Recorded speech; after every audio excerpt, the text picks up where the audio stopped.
everybody, and thank you so much for watching my video today. I am one of those people who sold everything that they owned down to 4 suitcases, boarded a plane with my husband and 2 pets, and moved to a foreign country. That's right, I did it. I used to love the shows like House Hunters International, and I would watch these people and be so amazed at their lives, and now I'm one of them.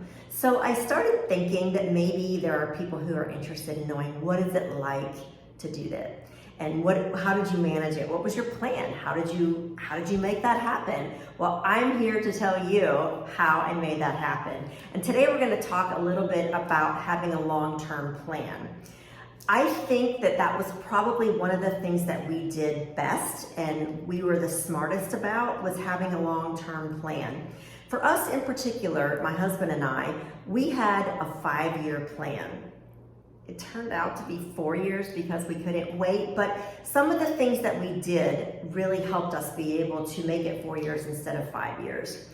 We chose 5 years because we did have a child still in the house, a teenager, and we wanted to give him time to get out on his own and start his own life. But the rest of our children were off on their own. And we wanted to do this big move before we were really to the age where physically we may not enjoy it. So we didn't really want to wait until we were retired and had grandkids. I think it would be a lot harder to move if you have grandkids. So I totally get that.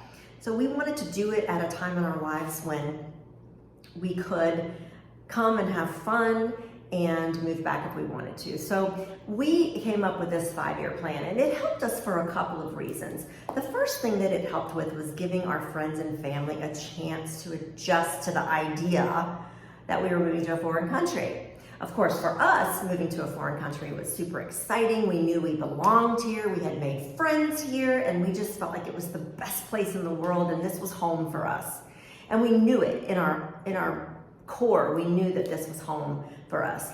But when we told friends and we told family, "Oh, you're moving where? You're moving to Mexico. What about the crime? What about the cartel? That's a third world country. What are you doing moving to a place like Mexico?" And people were a little bit freaked out, and they thought we were a little bit crazy. So having a 5-year plan kind of let them know that we're doing this, and we've thought it through, we've taken time, we've made a plan, we're sure about what we want, and it gives people the chance to adapt. We also used words like, well, in our 5-year plan, or when we moved to Mexico, we would use that a lot in conversations just to kind of reinforce to people that we were moving to Mexico. And eventually it was less shocking to people. You know, we heard all kinds of, we're like, what about your kids? Well, I don't see my kids a lot anymore. And to be honest with you, they have their own lives, and I did my job by raising them to have independent, strong, and healthy lives. And I kind of see them more now that I live in Mexico because we FaceTime and they make time for me. And then they come to visit me, of course, which is great. And I think that we've really been able to strike that balance. But do tell your friends ahead of time and your family ahead of time, even if it's a 3-year plan. The other thing that we had to deal with that took a little bit of time was we lived in a very large house. We lived in probably, I don't know, it was maybe a 6,000 square foot home. And we knew that we had to deal with this home. So we put the home on the market. We had a terrific realtor. Her name is Mary Choi. Hi, Mary, you're awesome. She was great. She was able to sell our house in the right amount of time and also find us a house that we were going to downsize into. And when we bought this smaller house, it was about 1,600 square feet. And to be honest with you, that was a bit of a shock because even our furniture from our old house didn't fit in our new house. Just the scale was totally off. We downsized. And when we bought this new little house, it was kind of a farmhouse situation, and we did a little remodeling, and we purchased it with the idea of it being a flip. So we changed the floors, we changed the kitchen, we changed the master bathroom. So we knew that we would be able to sell it in 3 to 4 years and make some money on it. And that was a key thing for us. And the market was in a situation where we could be pretty confident about that. And we also had an amazing realtor named Mary Choi. So anyway, thank you, Mary. And she helped us out. As a matter of fact, we actually bought this little flip house, the farmhouse. We bought it while we were in Mexico, if you can believe that. So Mary Choi went looking at houses for us, and she found some that I liked, and my sister was with her. Hi, sis. And they went and toured all these houses for us, and if they thought it was something we would like, they would kind of FaceTime with us. It was so fun. I was sitting on the beach buying a house in Atlanta that was going to be a flip for us. So Denise and Mary really helped us out. We actually made an offer, signed the contract here and everything. It was so great. And bought the house sight unseen in Atlanta. So anyway, we sold our big house, moved into our smaller house, and lived there for a few years with the intention of flipping it and decorating it and having it ready to be sold in about 3 to 4 years.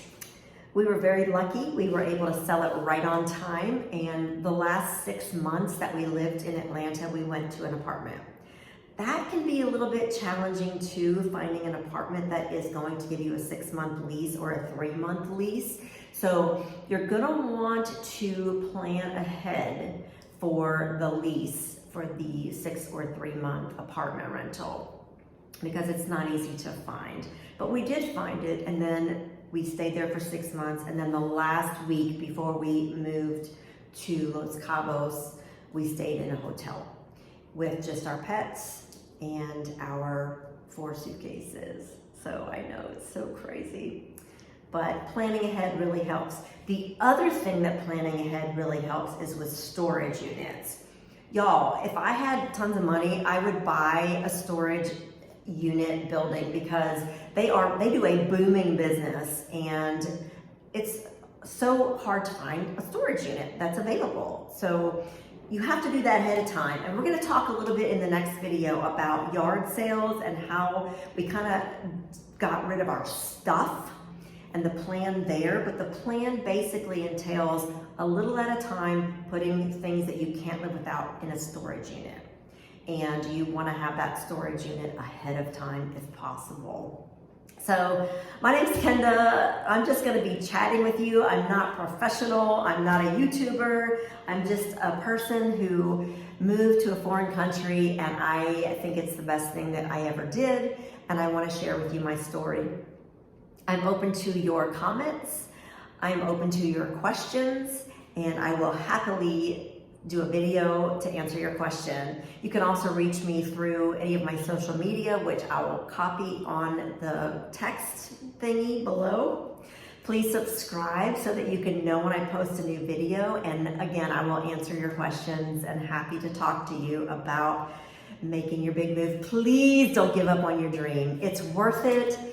Takes a little planning, but that's what you have me for. I'm here to help you, and we're gonna get there. So don't give up on your dream of moving to a foreign country, and please subscribe. Have a great day.